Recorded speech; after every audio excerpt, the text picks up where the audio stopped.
At New Balance, we believe if you run, you're a runner, however you choose to do it. Because when you're not worried about doing things the right way, you're free to discover your way.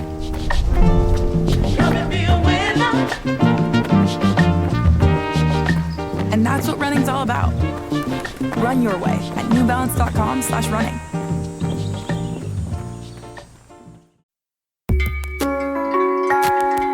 From the Boston Globe and PRX, this is Love Letters. I'm Meredith Goldstein.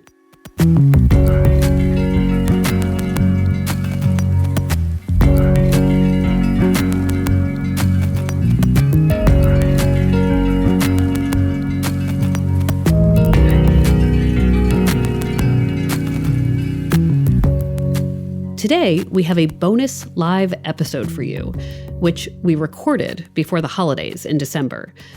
We couldn't gather in person, of course, so we did the next best thing. We met in a virtual living room hosted on the app Cast, K-A-S-T. It was kind of like being together without actually being together. I was joined by two very smart people, Elizabeth Segrin, a staff writer at Fast Company and author of the book The Rocket Years, and my sister Brett, a Love Letters regular who always brings her wit and insight and never pulls any punches. I hope you enjoy the episode. Welcome, everyone, to Love Letters Live Season 4. We are here live the way you are in 2020, which means in pajama pants, far away from each other. Guests can see each other on a video, and I'm just so delighted. So it is I, Meredith, your host, and Season 4 has been pretty wonderful. And I'll just start by saying that I knew I wanted to do a season about age and lessons we learn at different ages. Maybe that is because I am aging.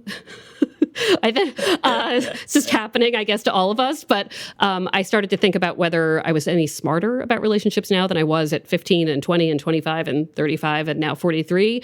And I think I'm smarter in different ways. But some lessons I learned when I was really young. So I wanted to talk to people who were different ages at different times. And it's been pretty great. And I have two guests here with me today.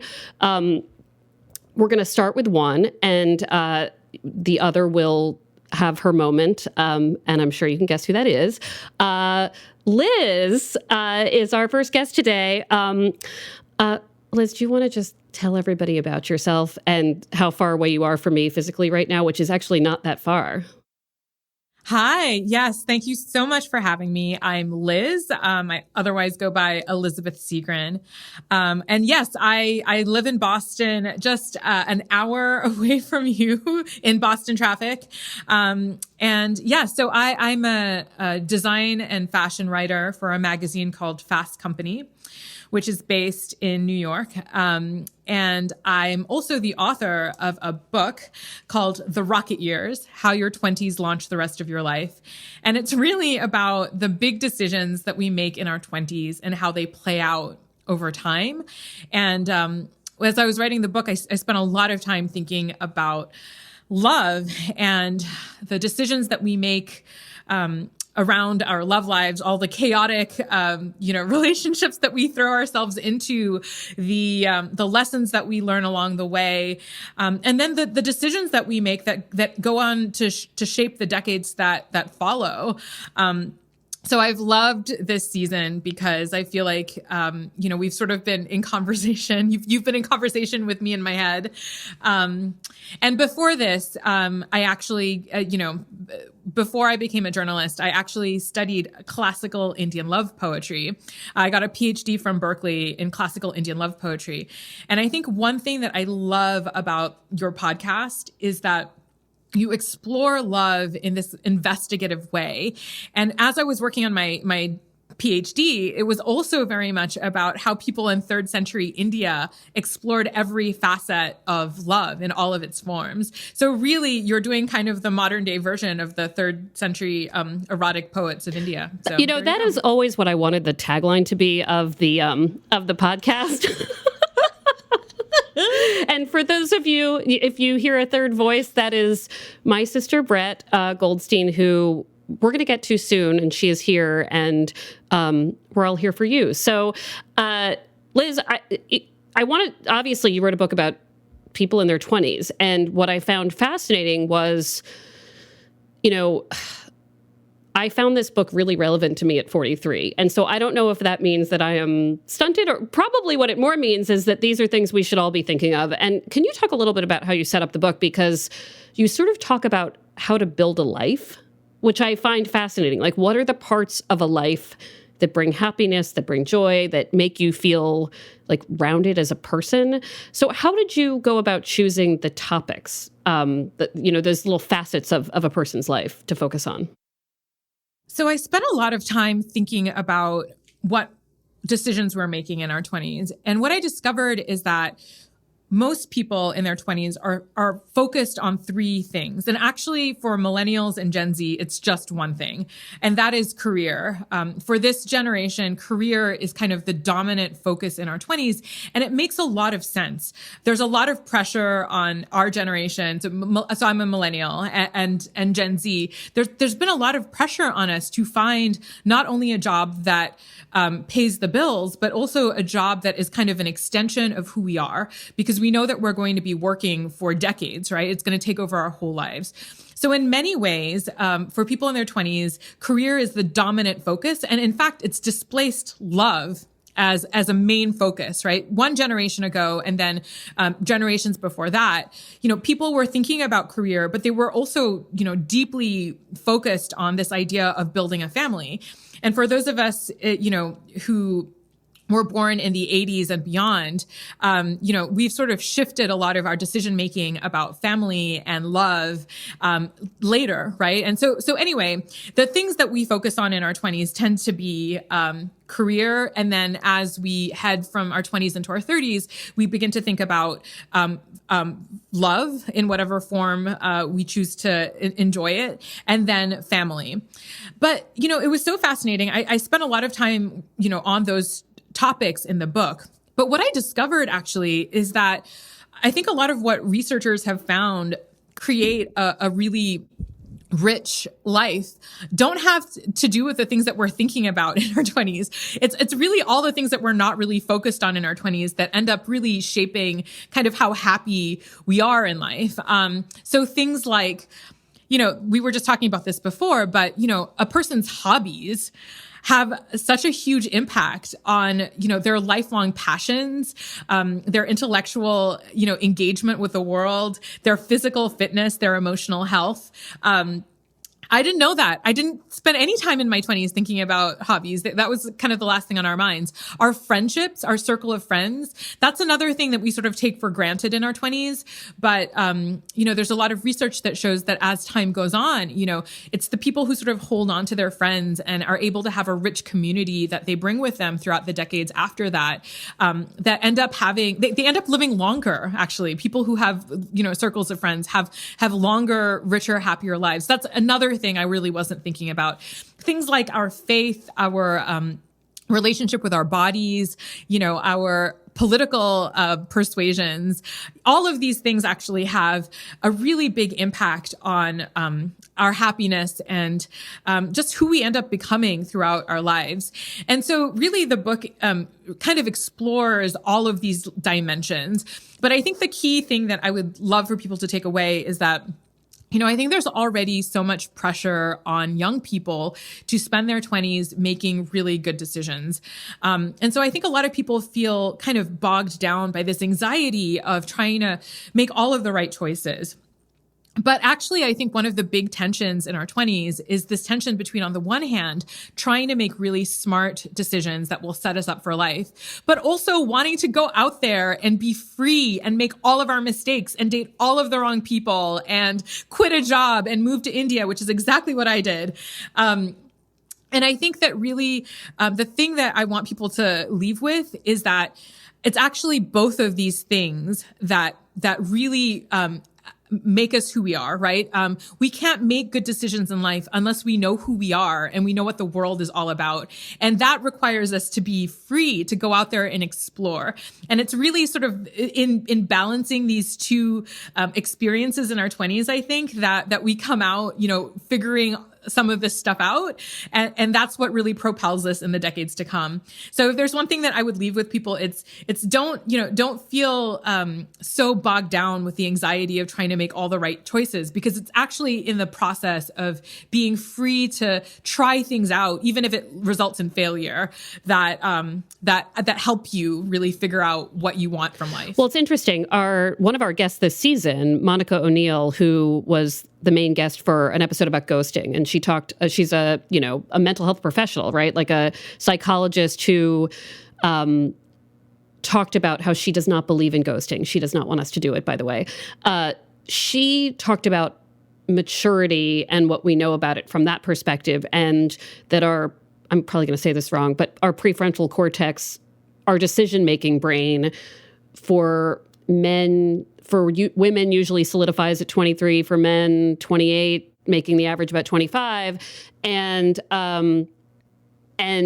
so, there was a lot of conversation at the start of the pandemic. Well, why are all these, early 20-somethings running out and like going to bars and whatever? And I'm thinking, well, okay, but our sort of decision-making brain isn't even fully formed in some cases at that age. So it seems like it'd be way too much pressure to expect any 23-year-old to make decisions for the 43-year-old inside of them. So it's sort of good to know that even though you've written a book about the importance of this, of your 20s, part of that importance is making mistakes. I have to wonder about 20-somethings right now, many of whom feel like they lost a year, right? And that, well, everybody feels like this was a year that either drastically changed them, perhaps they feel like they lost it. I feel like much younger people feel that than someone like me. But I'm also thinking it's been a time for older people to truly do some reprioritizing. So one of the reasons we were talking about hobbies and what Liz wrote about 20-somethings and hobbies is because Brett and I didn't think hobbies were a thing until like a year or two ago. Like we actually used to joke and make fun of people who had hobbies, because we were like, what's a hobby? Like, my hobby is watching TV. My hobby is going to a restaurant. But like, I'm not going to knit, or like now, since pandemic started, I realize I love taking walks.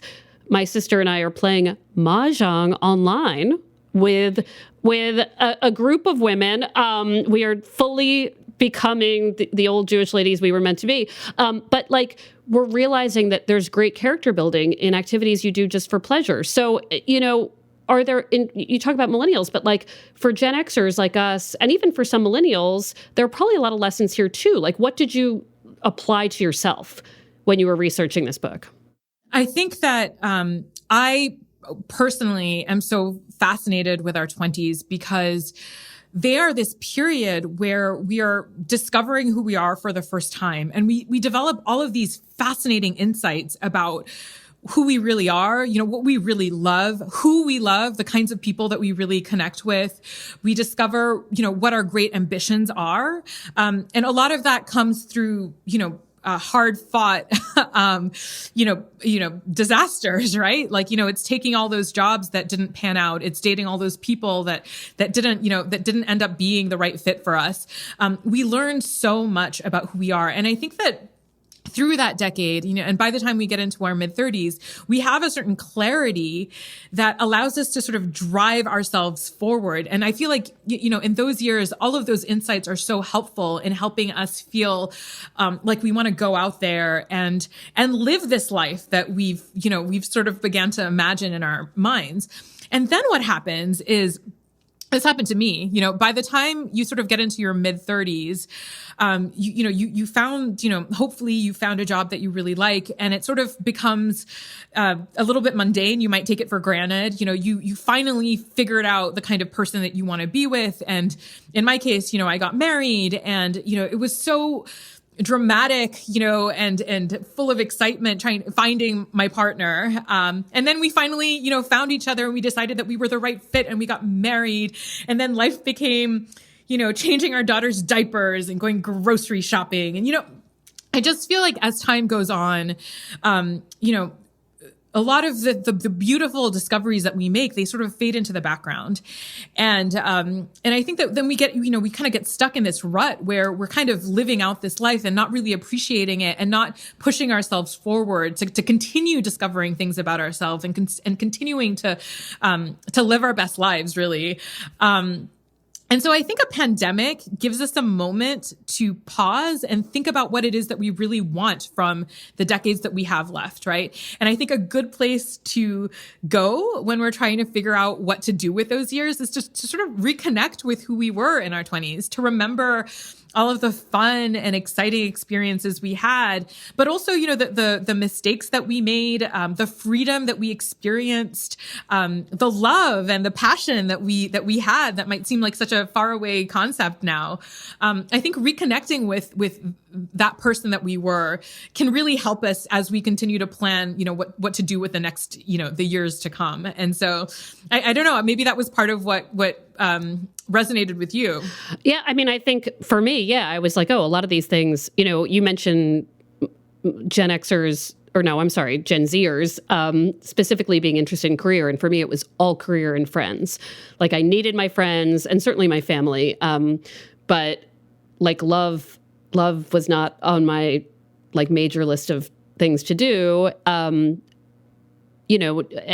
nor were hobbies, obviously, right? So I think some of these things I'm like, maybe, right? We'll see. But I want to talk a little bit about the love part of it, because obviously we are love letters, which is that often people are making choices about their entire lives and what they might want in a partner, sometimes in their 20s, sometimes in their 30s. And we dedicated a whole third season to how do you know, right? Various forms of that question. Can you give us a little sample sort of you approached this book as a journalist, I should say, not as a mental health professional, but as somebody who interviewed a ton of people. So I'm wondering how people talk to you about how they chose a partner for life when they only knew themselves as an adult for maybe 5 to 10 years. I think it's so interesting. I loved writing that chapter. And I loved, thinking about, all of the different research that has come in over the last couple of years that have really helped us understand what is going on when we pick a partner. And I think that we're actually so fortunate because the concept of love has existed in society from the beginning of time. From, the poetry that I was studying in grad school was all about a desire for love and a soulmate. But actually, for most of human history, people were not able to really find somebody and marry somebody that fulfilled that kind of soulmate role. For most of human history, people had to be very pragmatic about the choices that they made about who they married. And there was also, there were all these other societal forces, right? And there weren't that many people surrounding you, in the 3rd century. There was the few people in your village, and a certain number of them would be marriageable age, and perhaps a few of them would be in the caste that, you were allowed to marry into. And so that determined, who you would end up with, right? And yet the women who wrote these poems still had this desire for somebody that they could really love and who would really understand them. And what we know is that most people didn't have that.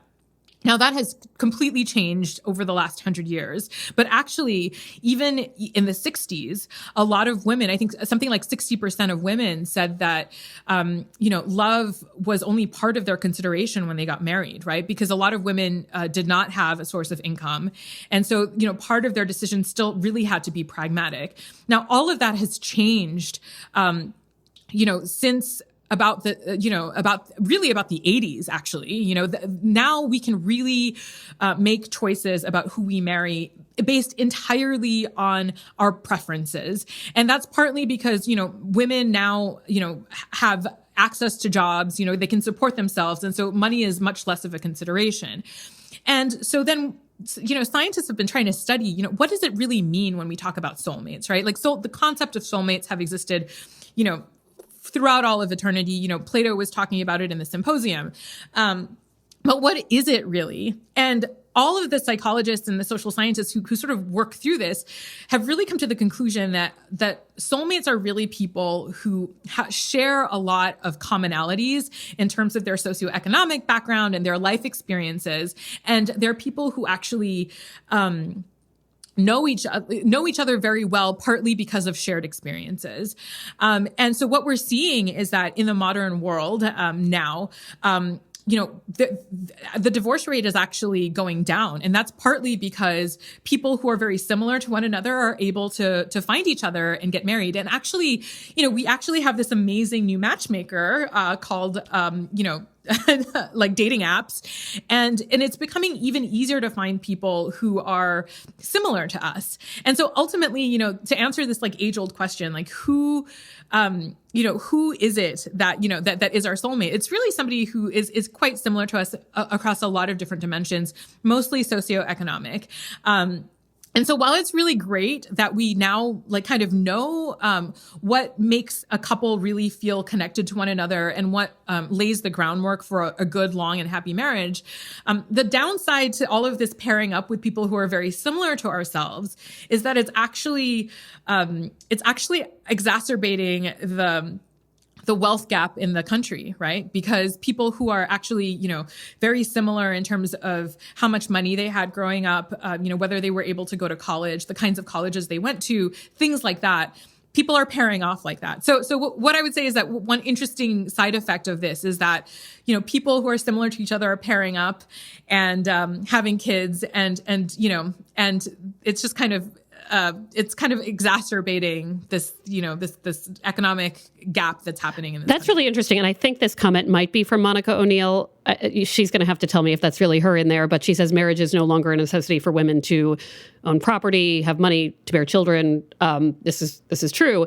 And when I read all my Regency romance novels and they talk about a love match as an anomaly, like it's very telling. But it's interesting you talk about class and how we couple up because, and I need to preface this by saying, they are not a sponsor of this podcast episode, so it's hilarious I'm about to bring this up, but I recently said to a friend, what I'm really looking for in a partner is the Casper mattress of men.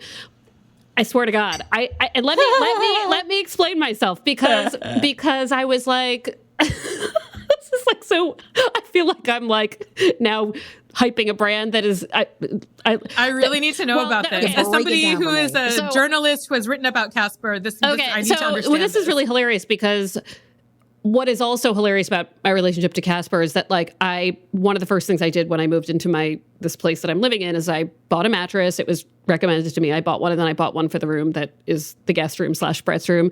And it's like, it's affordable for some. It's like that. It feels like a pretty good mattress for a money that I could afford, right? And I like it a lot, right? And I felt good about it. And then Casper at one point advertised on Love Letters, and I was like, I wonder if I could have gotten a free mattress. I had already bought it. Anyway, we'll edit that out, probably. But anyway, the point is that I was like, I'm sure there are like $5,000 mattresses that would like fucking rock my world, and I would feel like I'm sleeping on like a whatever, and I'm sure I probably could sleep on like a whatever, like a futon, because I know I did for years when I was younger. But like I don't know why I was saying that about like the kind of partner I'd be looking for, but what I really meant was like someone comfortable and who would be comfortable with my type of comfortable. But it's interesting that my instinct was to put it in terms of affordability and quality in a way that now seems quite cynically financial. That's what was so fascinating about writing that chapter, because we talk about love in this kind of mythic, like incredibly like expressive kind of way, right? We love to talk about it like in these poetic terms, like, oh, this person really, I look into his eyes and he just totally gets me, right? What is that? That is basically this person has had similar life experiences to you, maybe has read similar books in the core curriculum at his university, and therefore has the same reference points that you do. But how you experience it as a person is in the sense of being really known and understood, right? And then you think about like, marriages, right? And the kinds of areas of conflict and the areas of compatibility. And yeah, I mean, it kind of makes sense that, if you have a shared understanding of money, shared values around education, these issues that might come up in a marriage, like where you're going to spend your money, like the kinds of vacations you might have, where you're going to send your child to school, that kind of thing, those are sort of like, easy to manage when the person that you're with is from a similar socioeconomic background. And so what's kind of disappointing about all of this is that we really are still in that Regency, novel world, right? We're just making our decisions ourselves instead of having society dictate to us what, like who we should marry, right? We're making those choices for ourselves now. But it's so interesting to me that the feeling of passion and love and understanding and compatibility really often can be traced to things like essentially class and socioeconomics. I'll also say that when I read these Regency romance novels, like often there's some horrible, like a lot of characters sometimes have to quarantine. So it's actually been interesting to read right now because it's like, oh, like a ship came in, they're all quarantined now. And I'm like, dude, I understand. So that's, sorry, it's a little bit of a downer, but so I want to get to some questions. So the first thing I wanted to say is anybody who's in the chat, if you, we have, Renata says, and there was only one bed, Casper mattress. That's what would happen in a romance novel. You walk into a room and it's like, it was him, it was me. There's only one bed. It's a solid trope. It's a meet cute. It's a perfect meet cute. And it's like a twin bed, right? So I'm just reminding everybody, you can absolutely drop questions for any of us in the chat. Before we move on to our next segment, I just want to talk about gender for 1 second, because we've been talking a lot about women can now do this, women can now do that, and women looking for partners. And I'm wondering, just in a wider look at this, not just to talk about women or straight women, in this changing of defining what one seeks out in love, how has this affected, like what did 20-something men tell you? Oh, yes. Oh, basically the fact that women can work now and that women are, have broader choices, basically. Is that what you're asking, kind of? Well, just, I think we're talking about these experiences of 20-something existence as very singularly women, women's experience. And I think that, obviously, obviously, whether it's with love or anything else, like this is something obviously across the board, whether you're gay, straight, no matter your gender, like your 20s are, so I just wonder, sort of how that played into the lens of the book. Yeah, it's so interesting. I mean, I think that something interesting has happened, which is that, as you were saying, you were singularly focused on your career in your 20s. And that's true of both men and women who are millennials and Gen Zs now, right? Career has sort of become the predominant focus of people's 20s. And I think that because of that, men and women are in some ways on a more similar timeline than previously, right? Because in the past, when women were not as, able to feel like they were self-sustaining, right? And because women had fewer options on the, in the market in terms of, finding a job, women were really sort of more focused on romance in their 20s, right? Because it was very crucial to their lifelong stability and happiness, right? Whereas for a man, it was very much about finding a good job. And so what's happened now is that both men and women, in their 20s are generally focused on their careers. And then what happens is that in their late 20s and early 30s, things begin to shift. And for women, it's primarily because they begin to feel their biological clock ticking. And if having a family is something that they were considering, suddenly the issue of marriage becomes, kind of looms larger, right? In their thinking. And that's usually, when men also begin to think about these things. A point that I would make though is that, because everything about the way that society operates is totally changing, right before our eyes. There's a significant number of young people today who don't want to have kids. And, I thought that was really fascinating and awesome, that for a long time, people who didn't want to have children didn't feel like they could talk about it openly, didn't feel like they could necessarily talk to their partner about this. But now there are lots of men and women who just have decided that this is just not for them, and they can pair up and they can make that choice together, and then they can live that life together, right? Yes, so basically what happens is that men and women tend to be on a pretty similar timeline. More generally now. And I think that that's actually really good, right? Because I think that there are all of these tropes, right, from all of the literature we're talking about, of women being the ones who care more about, like, women are sort of attracted to rom-coms, right? Because all they're thinking about is the fluffy romance stuff. I think that all of that was actually historically situated in cultural realities, right? Like, for most of human history, finding a partner for a woman was crucial to her survival, right? And it manifested itself in novels and in rom-coms, right? In this kind of, women only care about romance and men are much more focused on other more important things. I think that that's slowly beginning to fall away, right? And I think that's a good thing. I think that that's part of equality being the reality. That said, women do have this issue, right, where they're far more connected to their biological clock, right, and their window for having kids is younger, right, than for men, and so one thing that I've heard a lot during this pandemic is that we're talking about this lost year.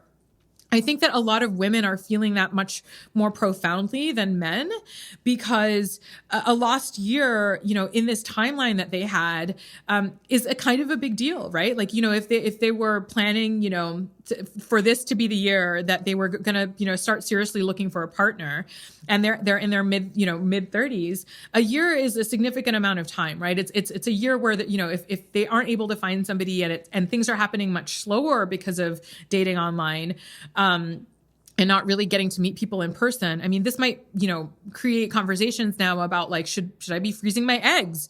Should I think about maybe having children, by myself, right? These kinds of questions. Whereas men, that's one area where there still is this inequality, right? A lot of men are not thinking about that. A lot of men feel like they still have time to continue, trying to find the right partner.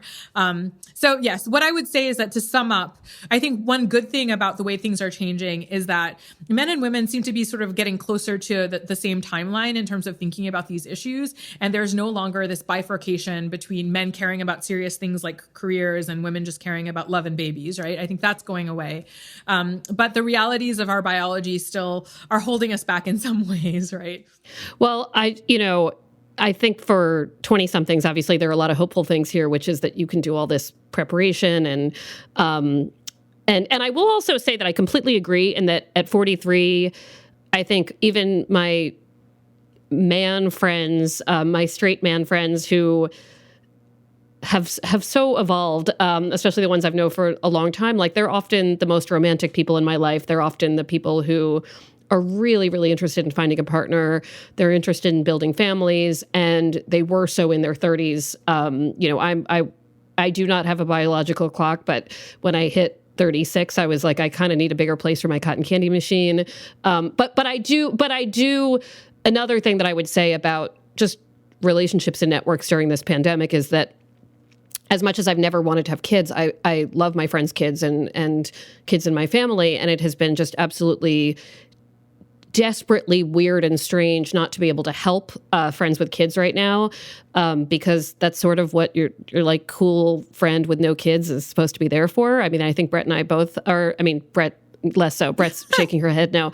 But I don't mind helping friends with kids, and I think that my promise to everyone has been that after this I will do some major babysitting. But I think it's highlighted the importance, when I was much younger. I think my 20-something friends when I was a 20-something would always be like, oh, like, are you sure you don't want to have kids? Are you sure you don't want to have kids? I think they felt like my not doing it would create a divide between us in terms of our life experiences, when in fact, now they're like, thank God, because they have someone in their life who can listen and who can show up, in a normal non-pandemic situation. And I think if you're listening to this and you're saying, oh, like actually kids are not a part of that. Like I think one of my great fears in my 20s was everybody's going to go off and have kids and have families, and where will I be floating? And the truth is, like, you don't wind up floating. I mean, I think there are certainly moments where you can go out and your friends can't. And I talk a lot about how I made younger and older friends at that point who were also very available on a Friday night in a way that my friends with toddlers were not. And then everybody comes back to you. So it's a nice thing. When we come back, Liz and Brett talk about the secrets to sustaining a long-term relationship. And they take some questions from the audience. That's after a short break.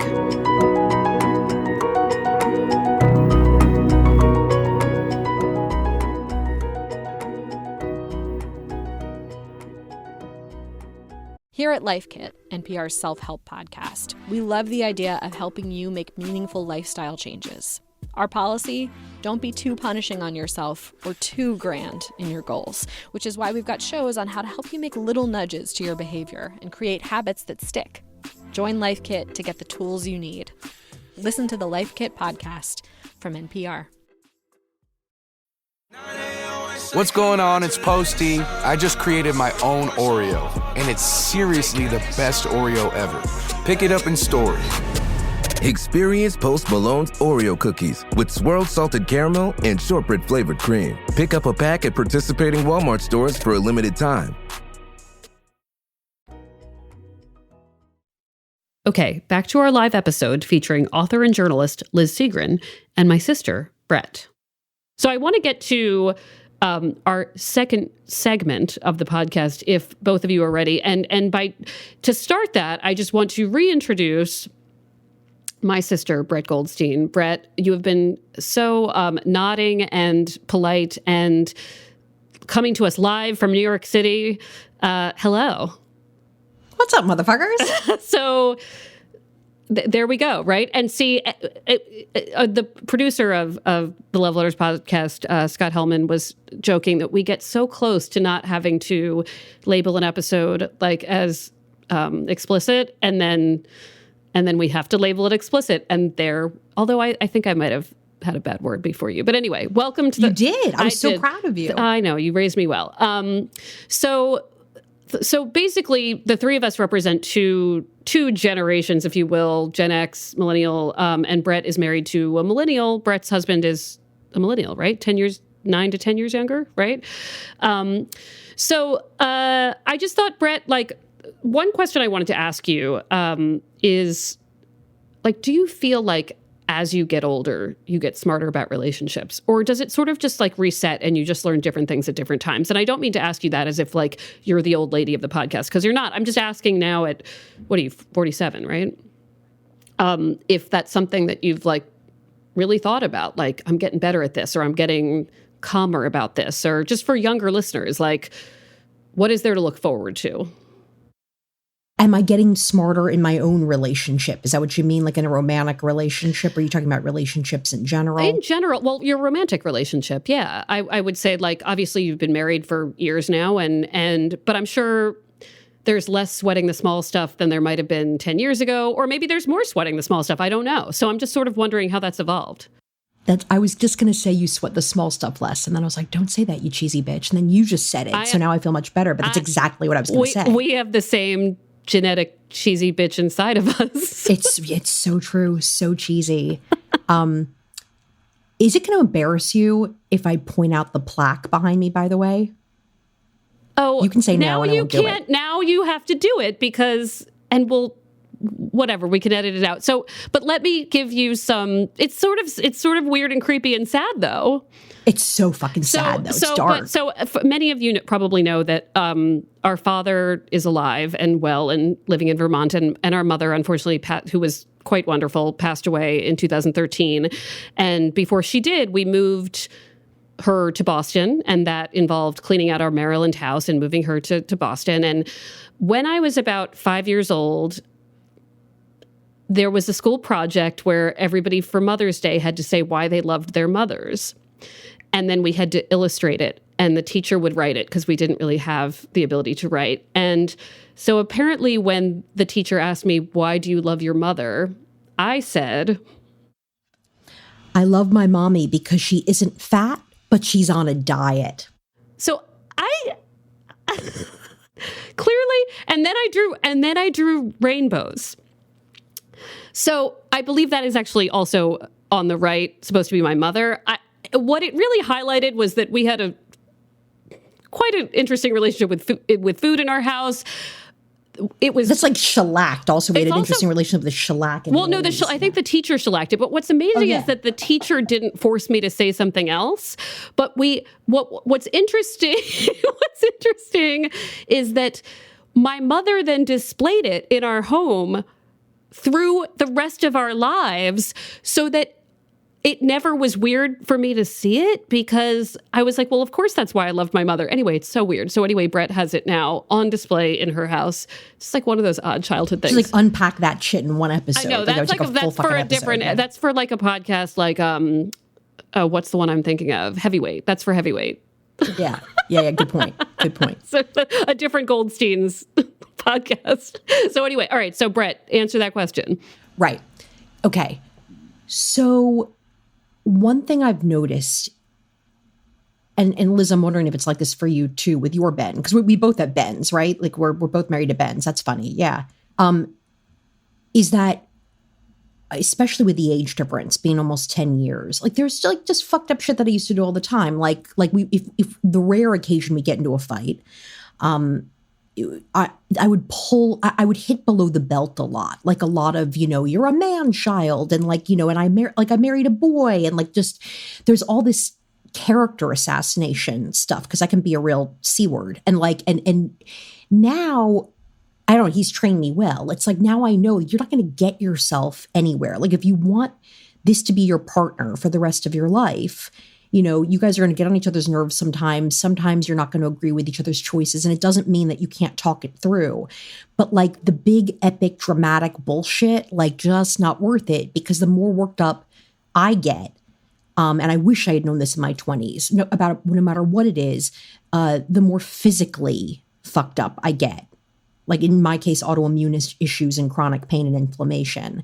So one of the things that I actively work at every day is like making sure that Ben gets the acknowledgement and the gratitude and the I see you and you're adorable and you're funny and you're gorgeous and you're wonderful. Because I feel like in a lot of ways, and this is not bullshit, I'm not blowing smoke up somebody's ass. I feel like that, especially with men, a lot of the times it's like, it's not that easy. Like that's a shitty way of saying it, but it's that they don't feel seen. I mean, all of us, it's like, we don't feel seen. We don't feel appreciated. We don't feel like we get the recognition for what we bring to the relationship. And the older I get, the more I'm like, just be present with this person, get your head out of your ass in Love Island for a second and pay attention to him and go like, you fucking rock.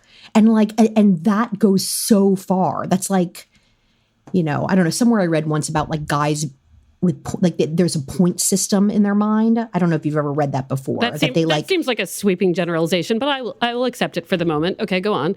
I don't remember. Was it like, it wasn't the Mars Venus thing. I don't know, some other one of my million self-help books that I love. Like just that they often go on a point system. Like I get points for doing this, or like there are points deduct. I don't know.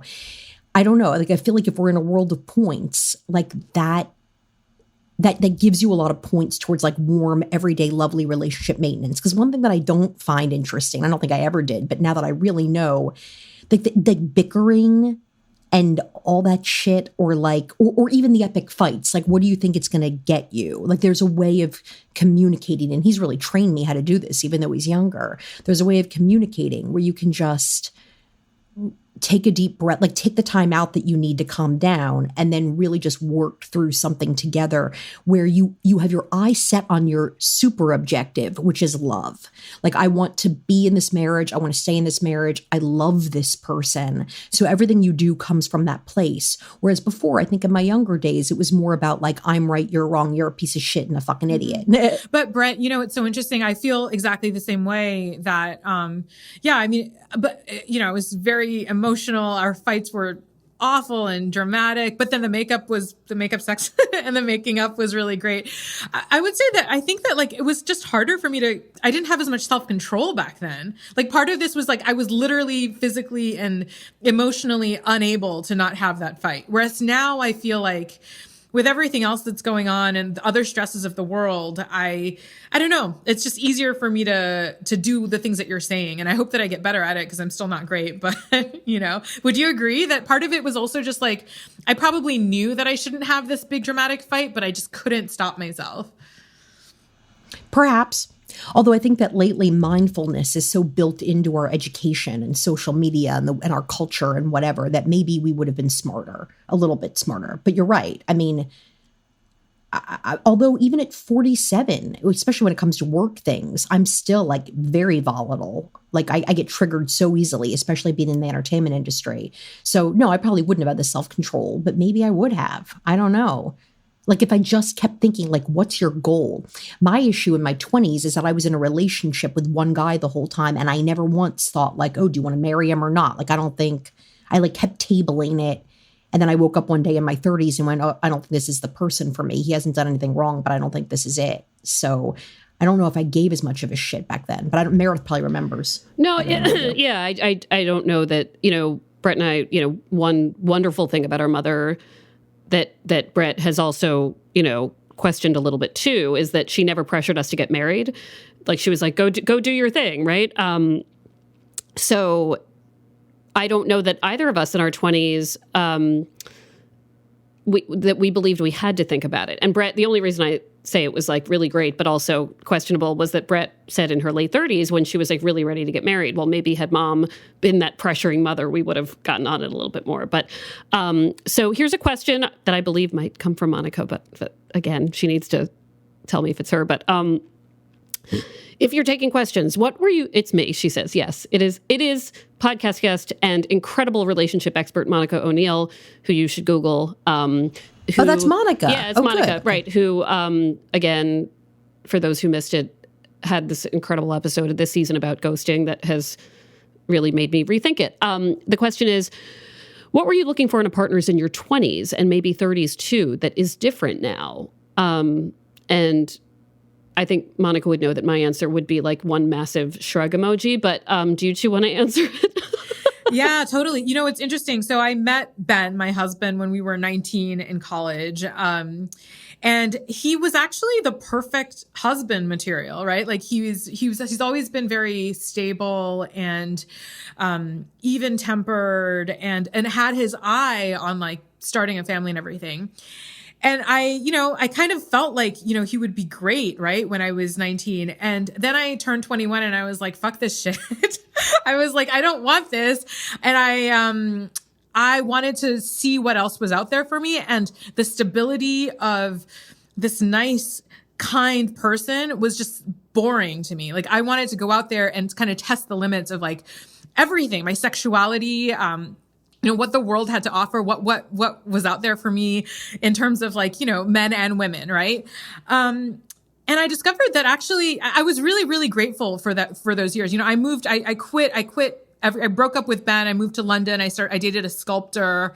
I backpacked through Europe with a woman and it was amazing. And it was just, I needed to see all of that. But what I discovered is that like, after having seen all of the different types of people that were out there and I discovered that actually the things that I was attracted to initially at 19 were actually the things that I kind of wanted in life. But I think if I had sort of stayed with Ben throughout that whole time, I wouldn't have appreciated it because the whole time I would have been asking myself, is there something that I want more than stability? Is there something that I want more than just kindness and decency, right? Like, do I want somebody who's like a passionate artist who comes to the dinner table every night with like amazing ideas?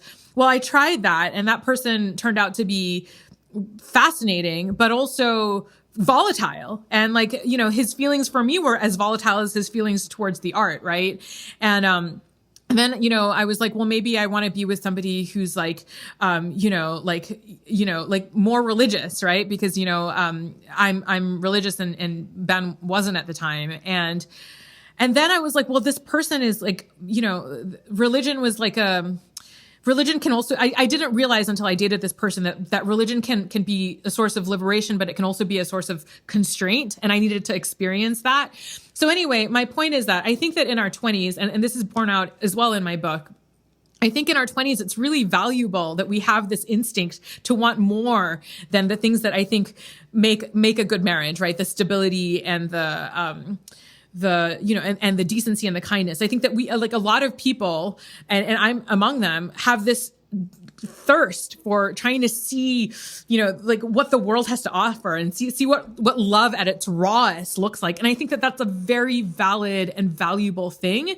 Because I think unless you give yourself the opportunity to try to see what's out there, then when you do decide on, the qualities that you're looking for, you don't spend the rest of your life wondering what else was out there for you, right? And then so anyway, eventually, I reconnected with Ben and we quickly got married, and I don't ever once wonder, like, should I be with an artist, right? Should I be with somebody who's like more creative or more passionate or more, more religious or whatever, right? I never once asked that question. So anyway, that's my answer. Brett, I can't wait to hear what you're going to say. So when Judd Apatow kind of like, became a thing, I remember seeing Seth Rogen and being like, that's it. Like, that's the guy I'm going to marry. And in fact, I was dating my Ben now, and then this other guy who like was Air Force and owned a house and drove a Lexus and had 2 big dogs and he I think he just never met a Jew, and so he was from the Upper Peninsula of Michigan, and I think he was like, oh my God, she's so funny and clever, and I didn't realize I was a walking stereotype. Anyway, like I was dating him. You should have seen the look on Meredith's face. Like I brought him to Passover Seder, and he was like crying during Dayenu, and Meredith was like slowly shaking her head, and I took all sorts of abuse from not only Meredith but my aunt and uncle for bringing him to Seder, because he like also made a lot of money, and Grandma and Grandpa really liked him. Blah blah. Meanwhile, the whole point is I was interventioned at Seder in the basement by my very tall aunt and uncle, because they were like, you don't love him, you love Ben. And I remember even on my first date with that guy, I was wasted and I went upstairs to pee, back when these pornies could do stairs. Somebody just asked, is he still single? Set me up. He might still be single. We should Google him. No, he married. He did. Meredith, he married a girl. Okay, by the way, all right. I had some. Okay, fine. She had some questions. I had some questions. That was hilarious. So like, yeah, they might even have a kid by now. I don't know. Anyway, like, but yeah, no, this guy was great. He was great. Nice. He was a little nice. bit gay. Yeah, totally great. And that's not a bad thing. Anyway, I remember peeing because when I saw him, I was like, he's so out of my league. So I was like, I'm just gonna have like 2 pitchers of beer and a bunch of wings and fries. I'm like a fat fuck. Like on our first date, and I remember going upstairs to pee, and they had a knocked up advertisement like on the wall in the bathroom of the Bull Moose Saloon on West 44th Street and 9th Avenue. And I remember being like in kind of my blackout, like looking at that face and being like, but that's the guy. And Ben Barocas, like, especially then, looked exactly like Seth Rogen. And I think part of this came from, and Meredith, tell me if I'm jumping around too much here, but part of this came from Mom basically being like, you can never ever, and sorry, Dad, if you're listening to this, but like, you can never depend on a man to support you.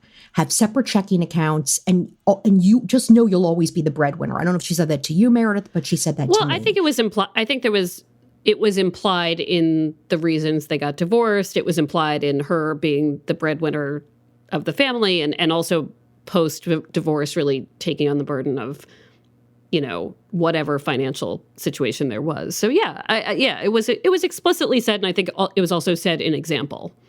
Right. So at 34, when most, I think, women would have their clocks ticking and freaking the fuck out, and also most intelligent women would be, New Yorkers especially, would be like, I need to find somebody who at least can match me when it comes to making a living, and somebody who has their head on straight. I married a guy that made bongs for a living and still does, and not in a like, I'm raking in thousands of whatever. No, like okay. So anyway, he's an artist, right? Beautiful, beautiful work he does. Yes. Yes, but this is not an area where I breathe easily and go, oh, I'm totally taken care of, because I'm still in this belief system of you have to be the breadwinner in the family. So if I could do it differently, and here's the thing though, in a way, I would have never stuck with Ben. I wouldn't have dated him if I hadn't had those beliefs that I had. Like, but if I were to completely wipe him off the planet, because now I'm super happy. It's not like that dynamic ever changed between the two of us, but I'm happy that I'm with him because he's so fucking good for me, and Meredith likes him, and Meredith hated everybody for the most part. So. I did. I also love, by the way, that you're like, you look at a poster of Seth Rogen and you're like, I want that. And then you get it. And I look at a poster of Robert Pattinson and I'm like, I want that. Hasn't happened yet. Well, yeah, but you're not working really hard at that, right? Like, if you were really trying, I was like, right. Well, it's also Pattinson. Anyway, Renata says, keep visualizing in the comment section. Trust me, I'm visualizing all the time about Robert Pattinson. I'm secreting Robert Pattinson. Okay. All right. We are running out of time. So we're going to have an abridged part 3. Part 3 of this live podcast taping is going to be my posing questions I received in the Love Letters column. Because, of course, it is an advice column. And for those who don't know that, you can check it out at boston.com/loveletters. Send your own letters. But I'm going to ask 2 questions. And the first one is kind of similar to something we just talked about. Dear Meredith, I've been married to my husband for 15 years. We were in college and we met when we had no money in the beginning. Since college, he has continuously made more money than I have and has inherited some money from a relative who passed away a few years ago. He never told me how much he inherited because he's private about that sort of things. I see how keeping things separate are an advantage to him. Perhaps that's why he'd like to keep it that way. But I use most of my check to pay half of the bills, and it's occasionally a hardship for me. Sometimes I've borrowed money from friends and family to make it work. I believe he should pay a larger share of the household expenses because he makes more, but he thinks if I can afford my portion, if I cannot afford my portion, I should either get a better job or cut back on personal expenses. And by the way, this letter writer says they love their job. She says, I know it's different for every couple, but I thought that some married people put all their money into a household account, paid the mutual bills, the richer one helped the poorer one out. He does not see it this way. So what would you say to a person experiencing this kind of financial argument with a partner? Because I think I was like, go to a therapist and a financial advisor and also get out. I was so upset when I saw this question, because it just seems like this person doesn't really care that much about her. If he's willing to let her borrow money to pay for her side of the rent when he can afford his side and more. I mean, what does he think that marriage really is about, right? Like, anyway, my advice is, I think it's a very sort of antiquated idea that couples need to necessarily pool all their money and have the same bank account, right? And actually, Ben and I went to a financial planner when we were younger, and we discovered that we actually have very different spending patterns.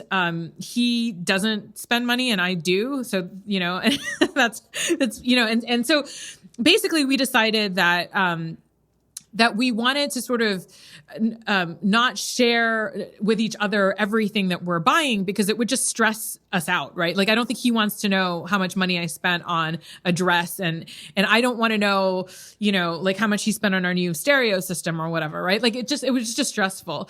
But I think the financial planner still said that, we should be thinking about a joint future. And that's what was important, right? And that we should be thinking about how we can be contributing to that together. And so what we do is we basically have joint goals, and we pool our money there, and we pool it, frankly, based on a percentage of how much we're earning, right? So if like he's earning more than I am, then we just break it down that way.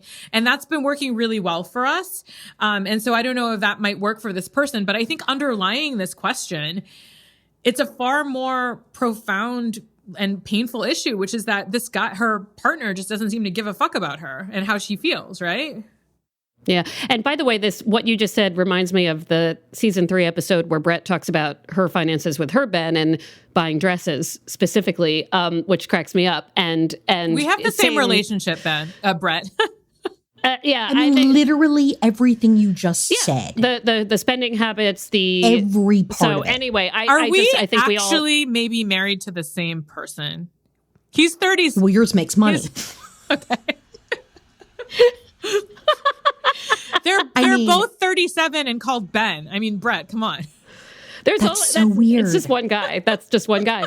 All right. We have to move on to our next letter. And this is, I have to. No, I just want to say one thing, though. Like, I agree with everything Liz says, but also, this guy's a big bag of dicks. That's it. Go on. I love when you are so concise and you're just like, that's, yeah. Okay. This is going to be a pandemic letter. So, for those who are listening in 5 years when we're in our roaring 20s and wearing really funky hats and enjoying ourselves, you'll remember this time of what it brought to us.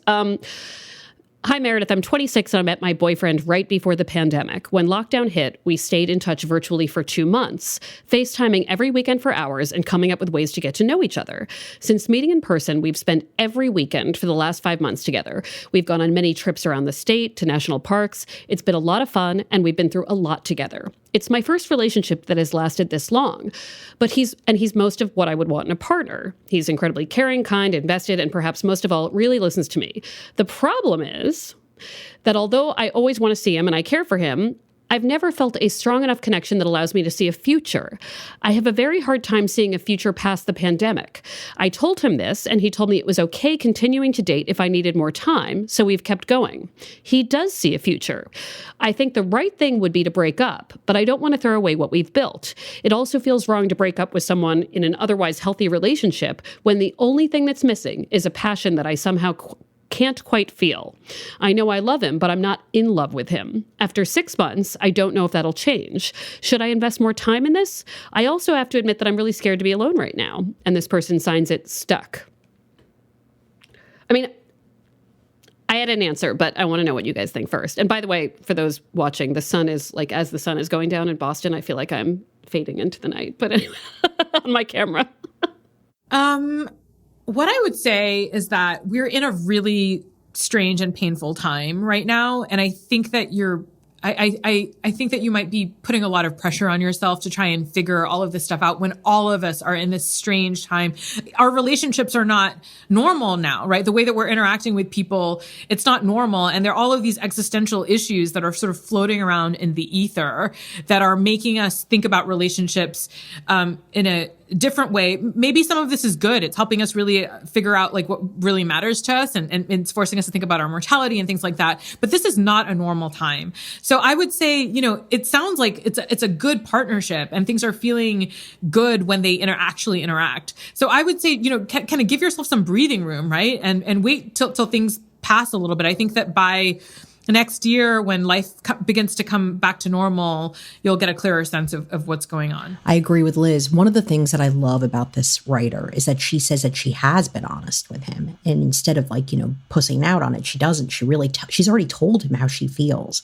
And I feel as long as every couple of months or something or whatever, they do a check-in where she can say, I don't know if I can see this for the long haul, but right now I'm enjoying my time with you.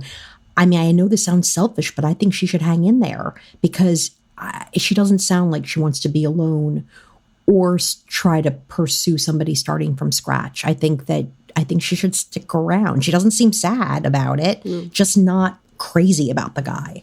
It's right? It's interesting because, and I should mention, I don't know the gender of the letter writer, so could be anyone, but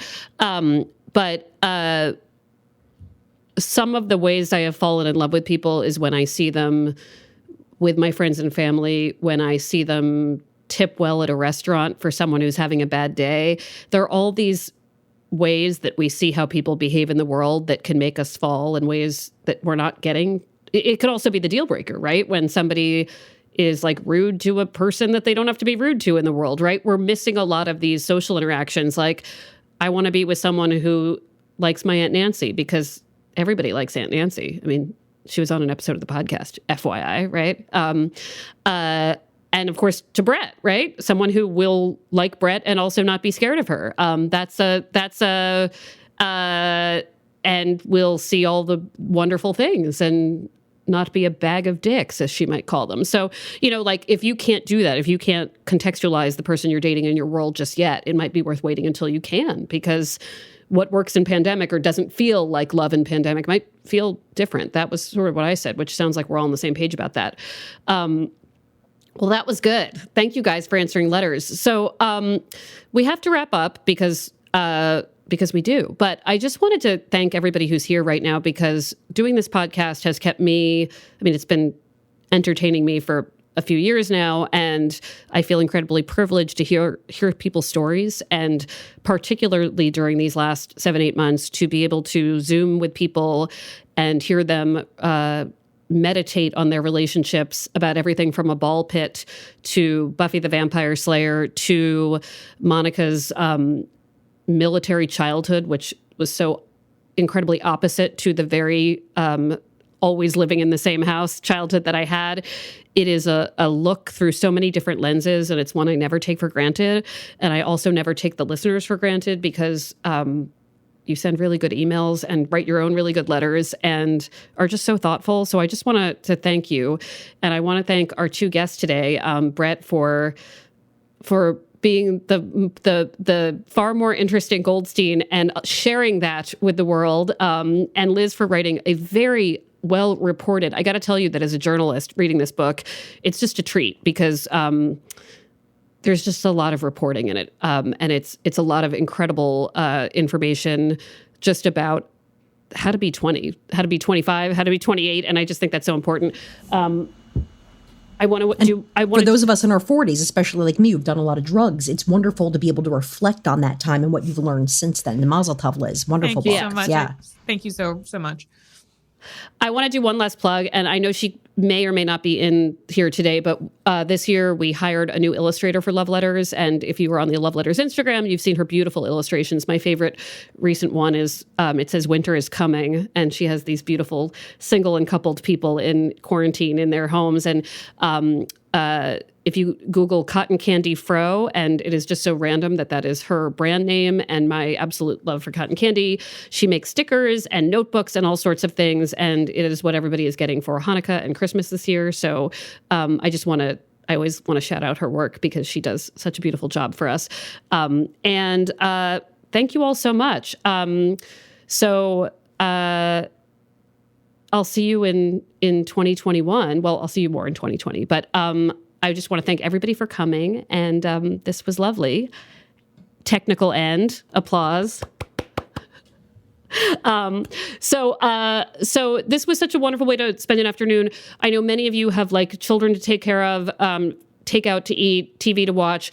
We are going to run a movie now that is something curated by Liz, because I asked her, since we are on cast and you can just watch stuff together, I asked her to tell me, well, what's a 20-something movie that people should watch that will make them think about growth and development in their 20s? And thank you for that comment, Soph B. And those who are off to yoga now, go enjoy. So there is absolutely no pressure to stay, but the movie is Reality Bites, and I will be in the chat for as long as I can. Liz, do you just want to say why you chose it? Do you want to introduce it before we go? What a fantastic movie about the trials and tribulations and the relationships. Isn't that the relationship that Ethan Hawke and Winona Ryder have? Haven't we all had that relationship?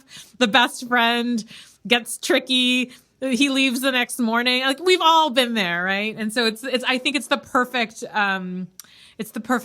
movie to take you back to all of the wonderful, crazy relationships of our 20s. What I do think about this movie is, well, just how you talk about class and Ben Stiller's role in the movie and her choosing a partner, something to think about. How much Janeane Garofalo has some Brett-isms in this movie, and also the scene where she attempts to define irony. These are all things that were and the elevator were formative in my writing youth. And I believe the band is Who Stole My Bike or Dude. And My Corona. It's my Sharona. Oh my God. Oh my God. It's a perfect movie. Wait, Lisa just said say bless you when someone sneezes, but I feel like that's singles. Now I'm was dating singles. myself and saying that was singles, right? That's singles, right? So, but like the grunge movies of perfection. So, so we're gonna mute ourselves and turn off our cameras, and the movie will roll again. Stay with us if you want, leave if you want to. But thank you for coming today. It is not great to see you because I can't, but it's great to be with you. So.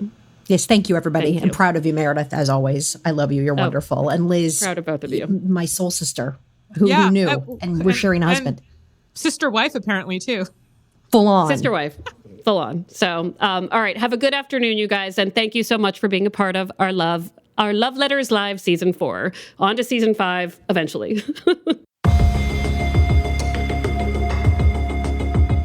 Love Letters is a production of the Boston Globe and PRX. Today's episode was produced by Scott Hellman. Ned Porter does our audio mixing, sound design, and mastering. Devin Smith and Jenna Serbo do our audience engagement. Love Letters illustrations by Ashanti Davis. Check them out on the Love Letters Instagram. Special thanks to Brian McGrory and Linda Henry. Our music is from APM. For our next season of Love Letters, we'll be featuring stories of new beginnings and fresh starts in love and relationships. Have a story you're willing to share? Email the team at loveletters@boston.com. We'd love to hear from you. And if you like the show, please leave us a review on Apple Podcasts. We're online at loveletters.show.